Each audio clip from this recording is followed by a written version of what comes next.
guys. My name is Amit Sanyal, and this is about the future of marketing, especially about the business value of real-time personalization. I have an esteemed panel of guests in front of me, and this webinar would be on a Q&A format with some of the leading industry experts on marketing and tech who have been there, done that, and are leading the change in the industry today. So it's my pleasure to welcome Paul Woolmington, Cody, Dilip Keshu, Dustin, Sandeep Kulkarni, and Mao. I have a question for you, Dilip and Cody, and maybe start with Dilip first. Dilip, would you agree the way marketing is today and businesses are structured today? Do you think personalization is the next big force multiplier for marketing? Yeah, I think the word personalization is a very generic term. I think personalizing something, an offering for a segment, is an outdated paradigm that's used by the industry.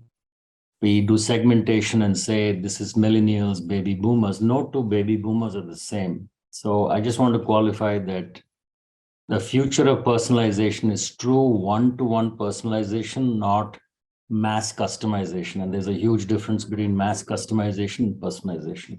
Cody, while the marketer always wants to always personalize, what do you think as a product owner and a technology owner, how to make that happen for business? Is that a force multiplier? Yeah, absolutely. Well, as Dilip mentioned, I think individual personalization and doing it in real time.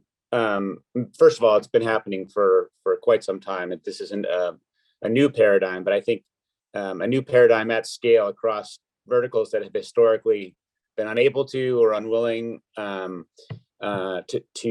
pursue personalization is happening today, and also it's happening with not just existing customers, which is easier because you have more data on them and you have more data that can be applied to real-time interactions as opposed to a new customer interaction. But technically, it gets exponentially harder the less you know about them and the more real time that you want to make it. As almost every technologist knows, access to data and relevant data and contextual data in real time is kind of the holy grail of technology, and very few companies, there are a number of ones I'm sure all of us could think of, but very few companies have unlocked that. And for when marketing departments are asking their technology counterparts in almost every organization that isn't already there is, I need better data, I need it faster, and I need it everywhere in the application. And technologists are working very hard to unlock it, but it is absolutely, if you go into the budgets of most CIOs, it is absolutely on their top 10 priority list with their CEOs and their boards right now. Okay, thank you so much, Cody. Now, Paul, you are in the business. You are running the Breakthrough Agency of the Year. So this question is most relevant for you. What do you think, in your view, is the key for marketers to effectively utilize personalization? How do you do it in action? Well, I think I would agree with Dilip and Cody that what we live in today is an age where data technology has enabled us to do this. The problem that most organizations face is they have legacy systems. So they're stitching together disparate pieces of the puzzle in order to effectively systemize personalization at scale. So I think the first legacy issue that we've got is just the systems that are in place. Stitching it together is an incredibly complex equation. And so that's one of the impediments. I think the second thing is literacy. So there's a huge education job required within an organization. It's not just the marketing organization. It can be the sales organization. It can be obviously operations, technology. So the education is a huge component of this. At the moment, I find that it sits, for some companies, it's at the core, but for many companies, it's an area that they are saying we absolutely have to invest for the future, but it sits in a kind of silo. And obviously distributing the technology to enable more of the enterprise to actually effectively work across content, the context, that those moments that matter, with the content that's obviously what are these moments, how do we personalize these moments, and the contact point, at what point and in what, is it on my mobile phone, is it on my computer, is it where are you reaching? So the three C's need to come together. So obviously, again, you're stitching, and I've oversimplified it. I've simplified it so that my mum would understand. But yeah, those are the kind of matrix of issues that a lot of organizations are going through. So a SaaS-based system or enterprise-based system that can, let's say, utilize the best feeds, but can make it more turnkey, I think will be key to success in the future. Thank you so much, Paul. Now, Mao, there's a curveball for you. Paul mentioned the three C's. Let me pick up two C's for you. Now, how do you execute content and context for personalization? That's the key. How do you execute it through technology, Mao? Thanks, Amit. And though that question is extremely relevant, I just want to come to one point about the experience of consumption, experience of making a choice. Are we taking that away when, of course, there's possibly a time you don't go store to store, door to door shopping. But when you look at three products, do a little bit of a comparison, look at user reviews, you don't get that experience when choices are pushed down your throat through personalization. But coming back to context and content, I think the part that has helped big time is we have huge explosion in compute in terms of capacity, in terms of speed, in terms of cost for churning a little bit of decisions. The cloud technologies have enabled that to a significant effect in terms of time to market.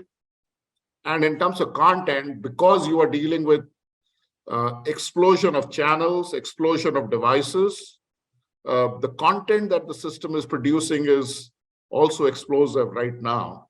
But they're kind of matching. One is following the other. And hence, I don't think it's going to be a problem in the compute. It will always be a catch up. Content would stay ahead of the compute, but it will not stay far away.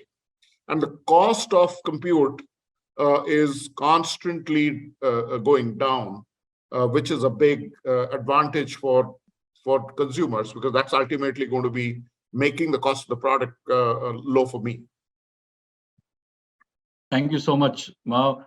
Sandeep, let's take it to a completely different dimension. We have always, in the conversation so far, looked at from the enterprise side, right? What the marketers believe is the business value. Now, you are in the market, Sandeep. You are meeting customers all the time. What do you think from a customer's perspective? When marketers said they are extremely bullish about personalization, Dilip mentioned segmentation is no longer relevant. It has to be like n equal to 1. Do you really think it is aligned with customer expectations also? What's your experience in the market, Sandeep? I would say it's a mixed answer. I would say people have got used to the fact that they are served up recommendations, right? Everything that you have today has a recommendation engine. I mean, you look at something like Spotify, based on your your listening record, you get very personalized recommendations, right? So I think there's a whole section of people who enjoy the fact that they're recommended some things. However, I also agree with Mao. The challenge, which I'm sure other people feel, is you don't have the benefit of when you walk into a bookstore that you can browse through things and you find something that you hadn't thought you would want to buy, right? So that kind of goes away. So I guess the worry that people have with this increased personalization and where you're hit with this targeted message about buying something at this point of time, will it limit the freedom of discovery? So I think that's something which worries people. Okay. I still, for Thank you, example, Sandeep. enjoy walking into bookshops, right? For that very reason. You have to get the AI engine to create serendipity, and for every survey where people say, "Give me relevant information," and then obviously when you get that magical article or you get that magical friend sends you something, you go, "Oh my God." But that's exactly, But you can hardwire. A lot of publishers are working on the element of serendipity. But yes, every survey, consumers will say, "Give me what I really want." But of course, we are human and we don't know quite what what we really want. Paul, that's the best in context use of serendipity that I've heard in a long time. Thank you for that. Now, Dustin, you have been patient all the while, and this is a second curveball to you. Everybody wants outcomes, personalization. How much importance would you give to the maturity of the input, the data itself, to lead to the outcomes that all the gentlemen here want? So I'm going to take a play out of Dilip's page book and answer the question you asked, but in the way that I want to answer it, rather than the way you asked it. There's the outcomes that you want, but there's also the outcomes that you're comfortable with, right? The idea of, and Paul, you hinted on from a survey, right? That's zero-party data. I told you about that. Sandeep, you talked about first-party data. I've browsed on Spotify. Then there's like second-party data. I booked a vacation to Mexico, and so now you're showing me advertisements for swimsuits. And then there's third-party data where it really gets invasive because you bought it and you're like, how did you learn this about me? And so the outcome you want is not to scare the customer and still service them in a unique way, but still maintain that privacy, right? There's facilitating them where they're comfortable at with the experience they want. And what we get today is on that alarming side of the spectrum. It's overused by what I would say not having levels of fidelity to say, here's what I'm comfortable with. Here's how I ease you into it. Instead, it's a sledgehammer, right? Where I book a vacation and the next 30 days I'm hit with bathing suit and flip-flop ads.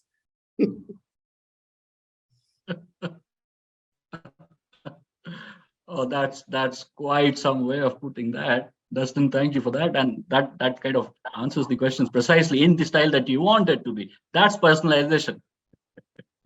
Now, Cody, I will land this conversation with you. I would say burden of expectations. These gentlemen here have quite huge expectation. Now, as a technologist and a product owner, how do you marry personalization with the terms that we hear all the time? AI, ML, CDP, MarTech stacks. How do you put all these together in a way that it delivers value for the business? So I will land the conversation with the business value of personalization now through technology. So what's your view on that, Cody? Boy, if I had an easy answer to that, I'd be a very popular man.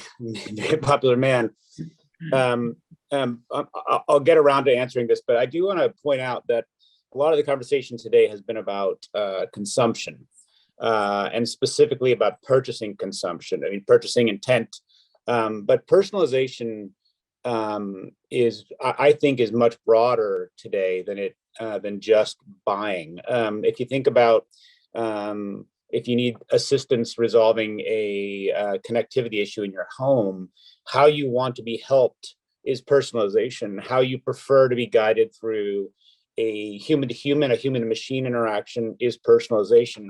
And those relationships and the loyalty that you mentioned in the survey earlier is built on more than just, are you feeding me recommendations that make me happy to buy, as opposed to, are you treating me the way I want to be treated in every interaction with the company?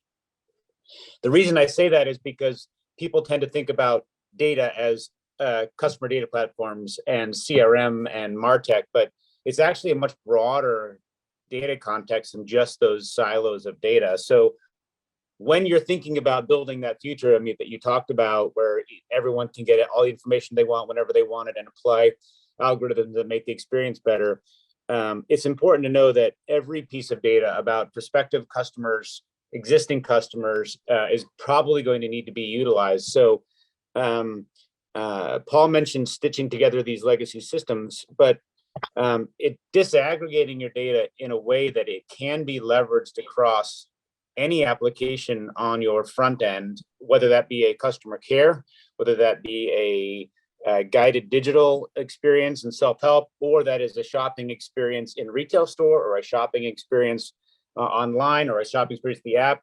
First of all, you need to get your data in a state that it can be accessed by those applications.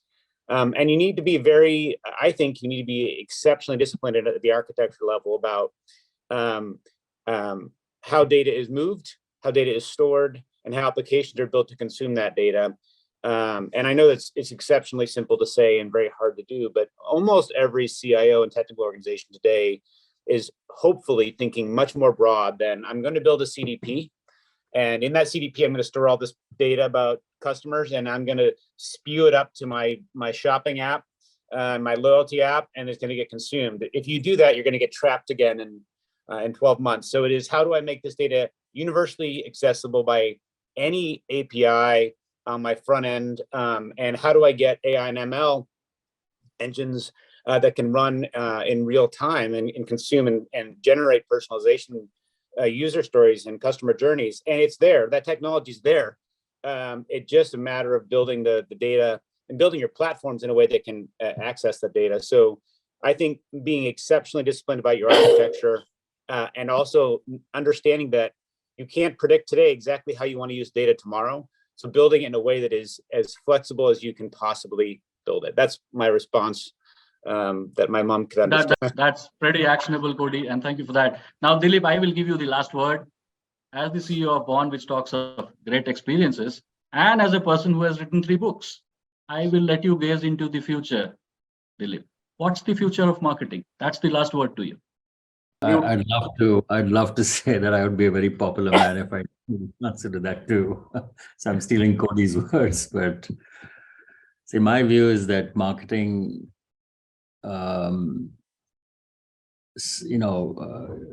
has 2 components. One is the definition of experience, and the other is the delivery of the experience. And in most instances, the delivery of the experience is based on technology. In most cases, technology has led quality of life, and like the phones, social media, you've seen how it's completely changed the millennials and the generation that came after our segment, right? But I think today, for the first time, never mind what ChatGPT, Bard, and Claude say, the AI engines, I think it's for the first time I feel technology is behind the state of marketing or quality of life. So take, for example, large streaming companies. They know I have an account. And the best thing that they can do to personalize my feed is to ask me when I enter, who am I? And if it's my wife, she puts her name. If it's my daughter, she puts her name. And so there are 5 avatars or 4 avatars, like Netflix as an example. It's based on the truth system. So at this stage, technology, at its best, relies on someone being truthful and saying, when they come to the portal of a streaming service, this is me. But I may not be truthful. So I could say I'm my son, and I could be given the wrong feed. So I think in many instances, technology is way behind. If I want to get BBC and I'm not going to mention any logo or brand here, but in a telco company, I sign up to a package which has 400 channels, but I don't have BBC. To get BBC, I might need to buy another 999 more packages because BBC is in the next bundle with which is 100 packages, right? I can't do a la carte to even to this day, and we're talking 2023. So you can imagine if 5G players can't supply me an a la carte service for me to pick and choose the channels I want to see, it's just way behind. So I think the future of marketing is very advanced. People know what they want, but technology is way behind, at least 2 cycles behind, and therefore we have this gap. That's amazing, Dilip. What I take away as the sum and substance of what you just said is opportunity. And that's what the report is about, the business value of personalization. We have an opportunity and it is immense. Gentlemen, thank you for your time.